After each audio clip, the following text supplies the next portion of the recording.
BMWs in Greenville have always gave the game that sense of enjoyment. You have performance SUVs, two-door sports cars, and even old and less desirable models. You can even drive away into the sunset in your brand new BMW convertible.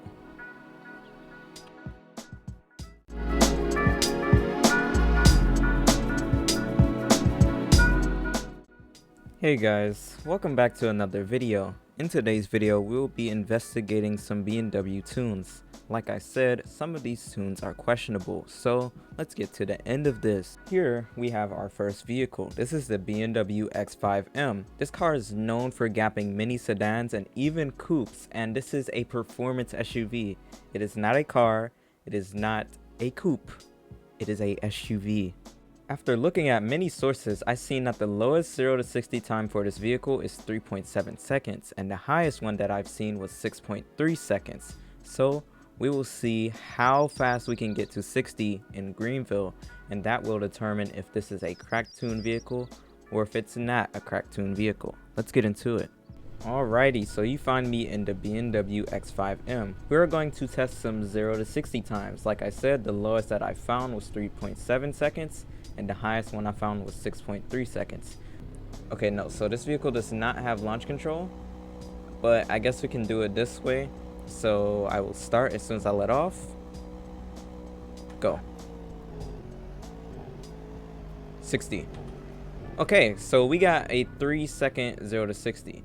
That isn't too bad, okay. The 0 to 60 seems to be fine.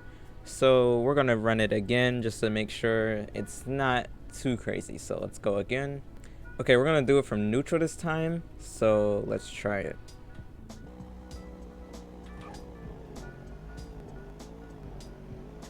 Okay, we're having different results now. So we have 2.73 seconds to 60. Very different compared to 3 seconds. That's like 0.3 seconds faster, which is a huge difference when you're talking about 0 to 60s. We're gonna try it again. It seems like neutral might be the faster way, so let's go for it again. Okay, 2.8 seconds on the dot. So as you see, it's below the 3 seconds if we use neutral. So okay, so it seems like the 0 to 60 isn't really the issue, but compared to some other cars, there's something fishy going on. Some of you guys might be asking, how is it sketchy? Well, let's go over it.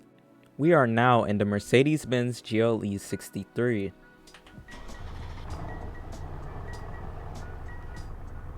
What we are going to do with this Mercedes-Benz GLE is to take it around this little test track made by Cade. So what this will do is go over the handling of the vehicle and see if we can turn it like a car or not.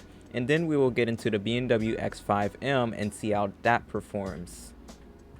So let's go. Track starts from here. We're going to do this as best as we can. We're going to do a few laps just to see how this does. So here's the first corner. As you see, there's a lot of turn in that you have to do. It's not too sharp because this is a SUV. It is a performance SUV, but it is not the best turning, as you can see. All right, so turning was pretty good right there. Then you want to make a left turn here. As you see, okay, so you do have a chance of losing traction. Next run, we might run traction off, depends on how this goes. As you see, turn-in's very nice though. It's not super sharp steering, so that might let you know a little something about the car. Turn in right here. I'm gonna keep coming through here. As you see, turn-in's not the best. As you see, you can make it slide a little bit, but overall it's really good. Let's keep it going. As you see, it's not dynamic. It's not straight on as far as turning. You actually have to slow down a little bit, which is really good for this car. Then you can also drift the turn. As you can see, it loses power. Very nice. All right, here we go. Part 2. Let's see. As you see, if you try to brake and turn, it doesn't work well with this car. It seems like you have to kind of, you know. So what we're gonna try to do is replicate the same run but in the X5 just to see how it is. Let's turn in again. As you see, that was much better, much better, much better. So the GLE, it actually feels a little bit heavy, which is quite good, but You guys probably don't want to watch this again. Let's get into the point of the video. Okay, so we are back in the BMW X5M.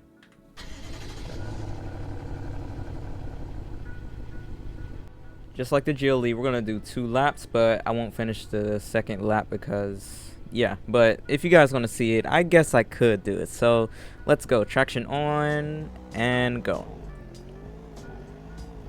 Alright, so good start so far. As you see, steering's a lot more faster.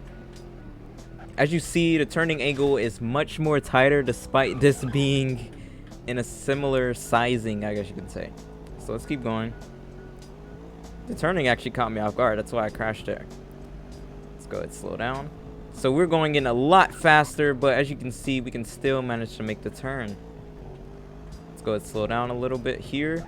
As you see, turning angle is much more sharper on this X5M. It's kind of crazy. You can kind of see it too. It's right there. It's like really sharp. As you see, you can tell that I'm turning left and right very hard because it just goes. It doesn't hesitate at all. This is actually kind of crazy. So, as you see, we still made a turn. We still made a turn. It should not handle like this. This thing handles like a car. Try to drift the turn, loses power, just like the other one, which is good. But yeah, let's see how sharp we can do it. Like, you seen how sharp that was? That was actually crazy. All right, so let's go again. Let's try not to crash this time. Now I'm used to the tight steering of this vehicle. As you see, it's extremely tight. On the last run in the GLE, I went all the way over in the other lane. This is quite crazy, if you ask me. So yeah, as you can see, I did the same thing over again, but it's all good. It's all good. Slow down. See, yeah, the steering is just super tight on this vehicle. I think we have our conclusion for the BMW X5M. Okay, so the results are in. The BMW X5M has much tighter steering than the Mercedes-Benz GLE. Sure, this might be a good thing for a game, but based on a game that's trying to go for realism on most of their new models, this is just crazy. So the BMW X5M dominated the GLE as far as turning on the little test track, I guess you can call it.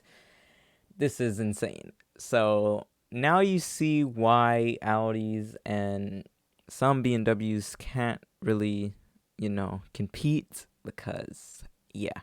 And then you have the Mercedes there too that is, tuned like it should be. So I guess we can move on to the sports cars. Alrighty, so we now have the G82 M4.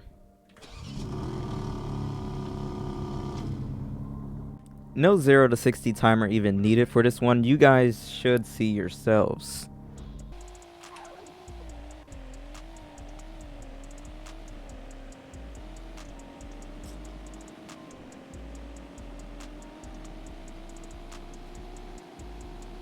And boom, top speed already.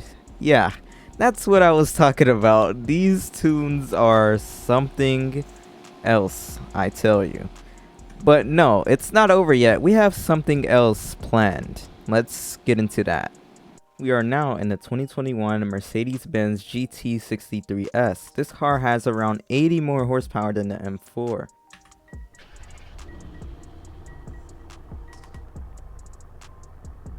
$2,500 RPM. Traction off. Let's go. Okay, so that's 70.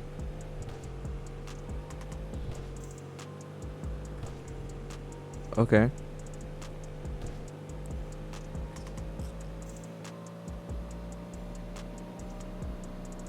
As you see, top speed's 197 miles per hour, but as you see, it takes a lot longer for it to hit its top speed, which is crazy, as the car has around 80 more horsepower, so you expect it to be quicker. That also happened. But you can't just say that one is faster, so I'm going to time the amount of time it takes for this car to hit its top speed. I don't think this one has launch control. Doesn't seem like it. Okay, so this vehicle does not have launch control, so we're just going to drop it from neutral, so it'll be equal. So as soon as I go, I'm just going to start the timer, and we will push this thing to its top speed. Alright, timer is started. I have my other finger ready to catch it. Okay, so that was 11.76 seconds to reach its top speed. But just remember that number, 11.76. Remember, 11.76 seconds for the BMW. Let's see how fast this one goes. Launch control and go.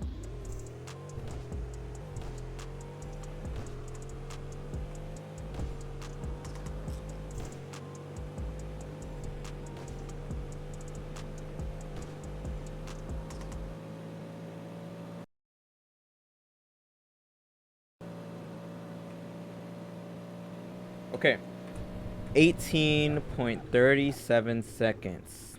Now you guys probably see what I mean. So this car comes with 630 horsepower. The M4 comes with 473. This is crank horsepower we're talking about, not wheel horsepower. We don't know if BMW was lying, but that is a huge horsepower difference. But the GT63 still takes longer to reach its top speed compared to the less torquey, less horsepower BMW. So that should conclude it right there. Depending on how this video does, I will go into more detail about these BMW tunes, but that should give you your conclusions. BMW tunes overpowered. The answer to this question is yes. A M4 beat a GT63S. Mind you, I started from the same area. I went up the hill and it hit its top speed. Same thing in the M4. And we got two completely different results. So that should do it right there. If you enjoyed today's video, be sure to like, comment, and subscribe. And yeah, this has been Vuxury, and I am out.